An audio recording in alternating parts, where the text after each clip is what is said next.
कटक जिलावासी आ पड़ोसी जो 10टी जिलावासी चाहते कि कटक चौदुआ चारिबाटिया जब एयरपोर्ट हम ताले सबु दिग को गोटे केन्द्रस्थल हम जमी टाटा स्टील हो जिंदल हो भूषण हो भुवनेश्वर हो पुरी हो सबु दिगरू मिडिल पॉइंट हम आम कटक सांसद भक्तरी महताब गोटे पार्लियामेंट रे प्रस्ताव देते आज भी आम आसलु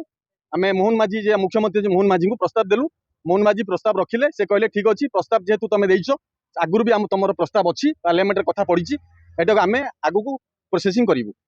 मेट्रो प्रकल्प बंद हो गला आपण एयरपोर्ट कथा भाबुचंदी कि एटा कोन संभव देखो मेट्रो तो बंद हो गला किंतु सरकार पर आमर विश्वास थिला किंतु एबे विश्वास आसुने कहना जेतु मेट्रो बंद हो गला आमर विश्वास आसुने हो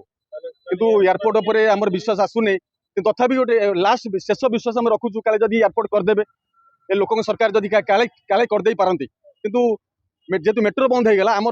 आमर विश्वास होने जे कटक एयरपोर्ट हबो बोली। अजय कुमार नायक एडवोकेट ओडिशा हाईकोर्ट ता सहित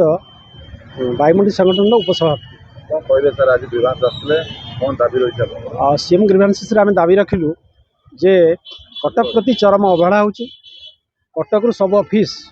उठे आनिले भुवनेश्वर आमे चाहूँ एक्चुअली कटक जो अवहेला करा हजार वर्षर कटक सहर बारवाड़ी दुर्गर पुनरुद्धार है ना रेवेन्सा यूनिवर्सिटी की आपणकर सेंट्रल यूनिवर्सिटी कराला ना ता सहित प्रथम engineering school Bhubanananda school of engineering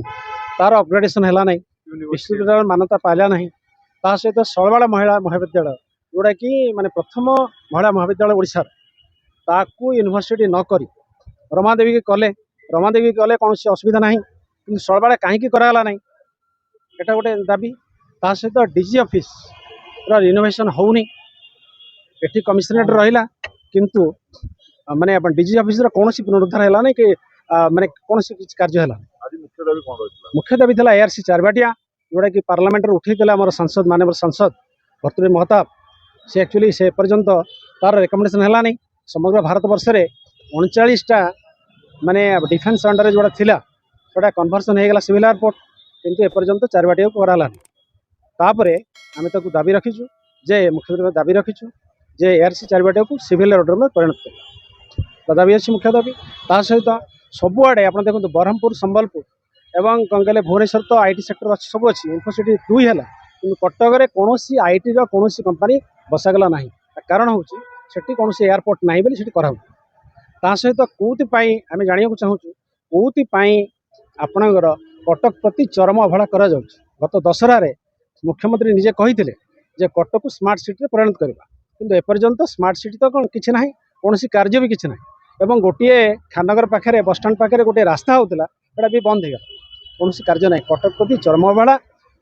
आपणकर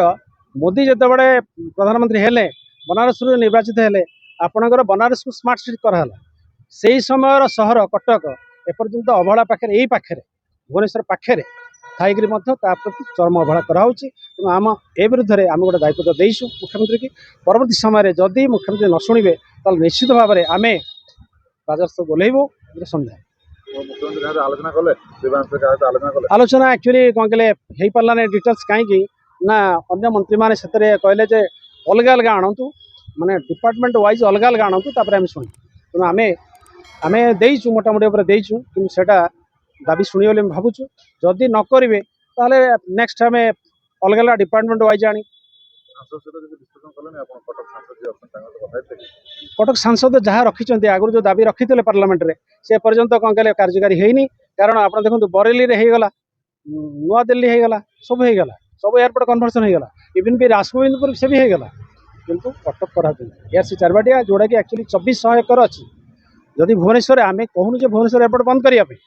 नेक्स्ट जदि हुए ताहले चारबाटिया एयरपोर्ट ही माने ओडिशा पई निश्चित भाव में गोटे समग्र ओडिशा पई गोटे भल दाबी रहिबो समस्त सुविधा हम शिल्प जो बढ़ुची शिल्पर बहुत आउरी क्रमान्वय आउरी बढ़िबो सरदा मैंने निश्चित भाव भरसा अच्छे कहीं भरसा करूनी सरकार सबआड़े करुँच तेणु कटक कहीं करेंगे तेणु बापा जब बुढ़ा हो गला तो कौन बुढ़ा करेंगे मैंने सेवा करेंगे भुवनेश्वर खाली सेवा करेंगे कटक करेंगे आज्ञा समय एक्चुअली समय सब दौर सरकार केत घोषणा करेंगे सरकार निर्भर करे एमतीका छोट बड़ खबर देखा आम चैनल को लाइक करूँ सब्सक्राइब करूँ और न्यूज़ टी शेयर करूँ।